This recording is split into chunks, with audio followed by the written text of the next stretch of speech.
ರೀತಿಯಾಗಿ ಯಾರಾದರೂ ಗೆಸ್ಟ್ಗಳು suddenly door ಬೆಲ್ನ ಮಾಡಿಬಿಟ್ರೆ ಅವ್ರಿಗೆ ಏನಪ್ಪ ಸ್ನ್ಯಾಕ್ಸ್ ಮಾಡೋದು ಅಂತ ಯೋಚನೆ ಮಾಡ್ತಿದ್ರೆ ಟೆನ್ಷನ್ನೇ ಬೇಡ. ನಾನು ಮಾಡಿಕೊಡೋ ರೀತಿಯಾಗಿ ಸ್ನ್ಯಾಕ್ಸನ್ನು ಫಟಾಫಟ್ ಅಂತೇಳಿ ಮಾಡಿಬಿಡಿ. ಎಣ್ಣೆನೂ ಬೇಡ, ಗ್ಯಾಸ್ ಬಳಸೋದು ಕೂಡ ಬೇಡ.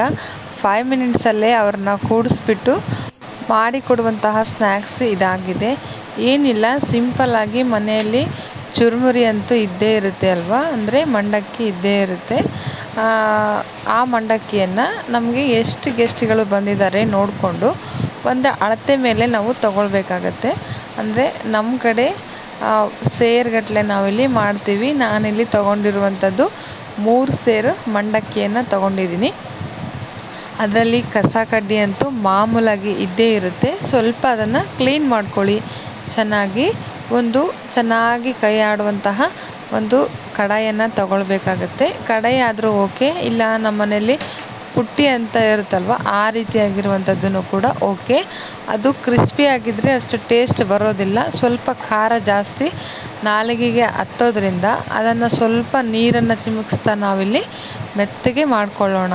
ಯಾಕಂದರೆ ಪೂರ ನೀರು ಹಾಕಿಬಿಟ್ರೆ ತುಂಬ ಮೆತ್ತಗಾಗಿಬಿಡುತ್ತೆ. ಅದಕ್ಕಾಗಿ ಸ್ವಲ್ಪ ಗರಿಗರಿಯಾಗಿ ಇರಲಿ. ನಾವಿನ್ನೂ ಈರುಳ್ಳಿ ಮತ್ತು ಟೊಮೆಟೊ ಕೂಡ ಸೇರಿಸೋದಿದೆ.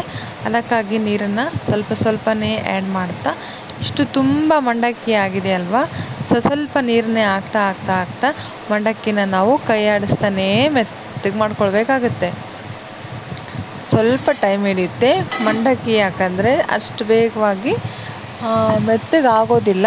ಅದಕ್ಕಾಗಿ ಸ್ವಲ್ಪ ಚೆನ್ನಾಗಿ ನಾವು ಕೈ ಆಡಿಸ್ತಾನೇ ಇದ್ವಿ ಅಂದರೆ ಮಂಡಕ್ಕಿ ತಾನಾಗೆ ಮೆತ್ತಗಾಗಿ ಎಲ್ಲನೂ ಪಫ್ ಆಗಿಬಿಡುತ್ತೆ. ಒಂದು ಸ್ವಲ್ಪ ಹೊತ್ತು ಟೈಮ್ ತೊಗೊಳುತ್ತಷ್ಟೇ, 1-2 ಸೆಕೆಂಡ್ ಆಗೋದಿಲ್ಲ. ಯಾರಾದರೂ ದಿಢೀರಂತ ಬಂದರೆ ಈ ಸ್ನ್ಯಾಕ್ಸ್ ಮಾತ್ರ ಹೇಳಿ ಮಾಡಿಸಿರೋ ರೀತಿ ನಾನಿದನ್ನು ಇನ್ಸ್ಟ್ಯಾಂಟ್ ಗಿರ್ಮಿಟ್ ಅಂತೇಳಿ ಹೆಸರಿಟ್ಟಿದ್ದೀನಿ. ನೀವು ಕೂಡ ಏನು ಬೇಕಾದರೂ ಕರ್ಕೊಳ್ಬಹುದು. ಸಣ್ಣದಾಗಿ ಹೆಚ್ಚಿಟ್ಟಿರುವಂತಹ ಈರುಳ್ಳಿ, ಸಣ್ಣದಾಗಿ ಹೆಚ್ಚಿಟ್ಟಿರುವಂತಹ ಟೊಮೆಟೊವನ್ನು ನಾವಿಲ್ಲಿ ಸೇರಿಸ್ಕೊಳ್ಳೋಣ. ಇಲ್ಲಿ ನಾನು ಚಮಚವನ್ನು ಬಳಸಿಲ್ಲ, ಯಾಕಂದರೆ ಚಮಚಕ್ಕೆ ಅಷ್ಟು ಸುಲಭವಾಗಿ ಎಲ್ಲನೂ ಮಿಕ್ಸ್ ಆಗೋದಿಲ್ಲ. ಅದಕ್ಕಾಗಿ ನಾನಿಲ್ಲಿ ಕೈಯನ್ನು ಬಳಸಿ ಈ ಗಿರ್ಮಿಟನ್ನು ನಾನಿಲ್ಲಿ ರೆಡಿ ಮಾಡ್ತಾ ಇದ್ದೀನಿ. ಕೈಯಿಂದ ಕಲಸಿ ಮಾಡಿರುವಂತಹ ರುಚಿನೇ ಬೇರೆ. ಸ್ವಲ್ಪ ಅದೇನಾದರೂ ಬಿಸಿ ಇತ್ತು ಅಂದರೆ ನಾನಿಲ್ಲಿ ಚಮಚವನ್ನು ತೆಗೆದುಕೊಳ್ತಾ ಇದ್ದೆ. ಬಟ್ ಅದು ಯಾವುದೇ ಕಾರಣಕ್ಕೂ ಬಿಸಿ ಇಲ್ಲದೇ ಇರೋ ಕಾರಣ ನಾನಿಲ್ಲಿ ಕೈಯನ್ನೇ ಬಳಸಿ ಚೆನ್ನಾಗಿ ಮಂಡಕ್ಕಿಯನ್ನು ಈರುಳ್ಳಿ ಮತ್ತು ಟೊಮೆಟೊದೊಂದಿಗೆ ಚೆನ್ನಾಗಿ ಕಲಿಸ್ಕೊಳ್ತಾ ಇದ್ದೀನಿ. ಸ್ವಲ್ಪ ಈರುಳ್ಳಿನೂ ನೀರಿನಂಶ ಇರುತ್ತೆ, ಟೊಮೆಟೊ ಕೂಡ ನೀರಿನಂಶ ಇರುತ್ತಲ್ವ, ಸ್ವಲ್ಪ ಅದನ್ನು ಎಲ್ಲ ಮಂಡಕ್ಕಿ ಸ್ವಲ್ಪ ಅದನ್ನು ಮ್ಯಾರಿನೇಟ್ ಆಗಲಿ ಅಂತ 1-2 ಸೆಕೆಂಡಷ್ಟು ನಾನಿಲ್ಲಿ ಸ್ವಲ್ಪ ಹೊತ್ತು ಬಿಟ್ಟಿದ್ದೀನಿ. ಇದು ಆಲ್ರೆಡಿ ಇಷ್ಟು ತುಂಬ ಇತ್ತಲ್ವ, ಕಡಾಯಿ ತುಂಬ ಇತ್ತು ಅದು ಆ ಮಂಡಕ್ಕಿ. ಇವಾಗ ನೀರನ್ನು ಕೂಡ ನಾನು ಚಿಮುಕಿಸಿದ್ದೀನಿ, ಹಾಗೂ ಟೊಮೆಟೊ ಮತ್ತು ಈರುಳ್ಳಿನೂ ಕೂಡ ನಾನಿಲ್ಲಿ ಹಾಕಿದ್ದೀನಲ್ವ.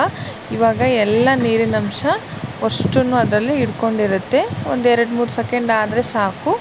ನಾನಿವಾಗ ಎಷ್ಟು ರುಚಿಗೆ ಖಾರ ತಕ್ಕಷ್ಟು ಖಾರವನ್ನು ನಾನಿಲ್ಲಿ ಸೇರಿಸ್ಕೊಳ್ತಾ ಇದ್ದೀನಿ. ಅದಾದ ನಂತರ ರುಚಿಗೆ ಎಷ್ಟು ಬೇಕೋ ಅಷ್ಟು ಉಪ್ಪನ್ನು ಕೂಡ ಸೇರಿಸ್ಕೊಳ್ತಾ ಇದ್ದೀನಿ. ಉಪ್ಪು ಜಾಸ್ತಿ ಹಿಡಿಯೋದಿಲ್ಲ, ಅದಕ್ಕಾಗಿ ಸ್ವಲ್ಪ ಉಪ್ಪನ್ನು ಸೇರಿಸ್ಕೊಳ್ಳಿ. ಅದಾದ ನಂತರ ಸ್ವಲ್ಪ ನೀರನ್ನು ಹಾಕಿ ಚೆನ್ನಾಗಿ ಮೇಲೆ ಮತ್ತು ಕೆಳಗಡೆ ಎಲ್ಲವನ್ನು ಮಿಕ್ಸ್ ಮಾಡ್ತಾ ಬನ್ನಿ. ಚೆನ್ನಾಗಿ ಕೈಯಿಂದ ನೀಟಾಗಿ ಅಷ್ಟು ಮಿಕ್ಸ್ ಆಗೋ ಥರನ ನಾವಿಲ್ಲಿ ಅಷ್ಟು ಮಿಕ್ಸ್ ಮಾಡ್ಕೊಳ್ಬೇಕಾಗತ್ತೆ. ಚಮಚ ಇತ್ತು ಅಂದರೆ ಕೂಡ ಈಗಲೂ ಓಕೆನೇ, ಬಟ್ ಇವರು ಚಮಚವನ್ನು ಇಲ್ಲಿ ತಗೊಂಡಿಲ್ಲ. ಇದನ್ನ ಕಲಿಸೋದೇ ಸ್ವಲ್ಪ ಲೇಟ್ ಆಗ್ಬೋದು ಅಷ್ಟೇ, ಅದು ಬಿಟ್ಟರೆ ಇನ್ನೇನಿಲ್ಲ. ಇವಾಗ ನಾನಿಲ್ಲಿ ಕಾದು ಆರಿರುವಂತಹ ಎಣ್ಣೆಯನ್ನು ನಾನಿಲ್ಲಿ ಸೇರಿಸ್ಕೊಳ್ತಾ ಇದ್ದೀನಿ. ಅಂದರೆ ಸುಟ್ಟೆಣ್ಣೆ ಇರುತ್ತಲ್ವ, ಅದನ್ನು ಇಲ್ಲಿ ಹಾಕಿದರೆ ಟೇಸ್ಟ್ ತುಂಬ ಚೆನ್ನಾಗಿ ಬರುತ್ತೆ. ಹಸಿ ಎಣ್ಣೆ ಹಾಕಬಾರ್ದು. ಅದಕ್ಕಾಗಿ ನಾನಿಲ್ಲಿ ಕಾದು ಆರಿರುವಂತಹ ಎಣ್ಣೆಯನ್ನು ನಾನಿಲ್ಲಿ ಮಿಕ್ಸ್ ಮಾಡ್ಕೊಳ್ತಾ ಇದ್ದೀನಿ. ಕಲರು ನಮಗೆ ಇನ್ನೂ ಖಾರ ಬೇಕು ಅಂದರೆ ನಾವಿಲ್ಲಿ ಆ್ಯಡ್ ಮಾಡ್ಕೊಳ್ಬಹುದು ನಮಗೆ, ಬಟ್ ಖಾರ ಸ್ವಲ್ಪ ಕಮ್ಮಿ ತಿನ್ನೋದ್ರಿಂದ ನಾನಿಲ್ಲಿ ಖಾರವನ್ನು ನಾನಿಲ್ಲಿ ಸೇರಿಸ್ಕೊಂಡಿದ್ದೀನಿ. ಟೇಸ್ಟ್ ಮಾತ್ರ ಹಸಿ ಈರುಳ್ಳಿ, ಹಸಿ ಟೊಮೆಟೊ ಇರುತ್ತಲ್ವ, ತುಂಬಾ ಚೆನ್ನಾಗಿ ಕೊಡುತ್ತೆ.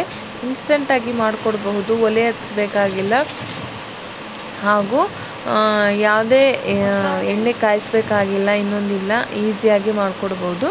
ಇದು ಬಂದುಬಿಟ್ಟು ನೆಕ್ಸ್ಟ್ ನಾನಿಲ್ಲಿ ಟೇಸ್ಟಿಗೆ ಅಂತೇಳಿ ಇವಾಗೇನು ಅಂಗಡಿಗಳಲ್ಲೆಲ್ಲ ಜಲ್ಜೀರಾ ಪುಡಿ ಅಂತೇಳಿ ಸಿಗುತ್ತಲ್ವ, ಅದನ್ನು ಕೂಡ ನಾನು ಟೇಸ್ಟಿಗೆ ಹಾಕಿದ್ದೀನಿ. ಹುಳಿ ಹುಳಿಯಾಗಿ ತುಂಬಾ ಚೆನ್ನಾಗಿರುತ್ತೆ. ನಿಂಬೆಹಣ್ಣು ಕೂಡ ನಾವಿಲ್ಲಿ ಬಳಸ್ಕೊಳ್ಳುವ ಅವಶ್ಯಕತೆ ಇಲ್ಲ. ಅದಕ್ಕಾಗಿ ನಾನಿಲ್ಲಿ ಎಕ್ಸ್ಟ್ರಾ ಇದನ್ನು ಸ್ವಲ್ಪ ಫ್ಲೇವರ್ಗಂತೇಳಿ ಹುಳಿಯಾಗಿ ಚೆನ್ನಾಗಿ ಬರಲಿ ಅಂತೇಳಿ ಜಲ್ಜೀರಾ ಪುಡಿಯನ್ನು ನಾನಿಲ್ಲಿ ಸೇರಿಸ್ಕೊಂಡಿದ್ದೀನಿ. ತುಂಬಾ ಟೇಸ್ಟ್ ಚೆನ್ನಾಗಿ ಕೊಡುತ್ತೆ. ಅದಾದ ನಂತರ ಸ್ವಲ್ಪ ಪುಟಾಣಿ ಇರುತ್ತವಲ್ವ ಮನೆಯಲ್ಲಿ, ಆ ಪುಟಾಣಿ ಹಿಟ್ಟನ್ನು ನಾವಿಲ್ಲಿ ಹಾಕ್ಬಿಟ್ರೆ ನಮಗೆ ಬೇಕಾಗಿರುವಂತಹ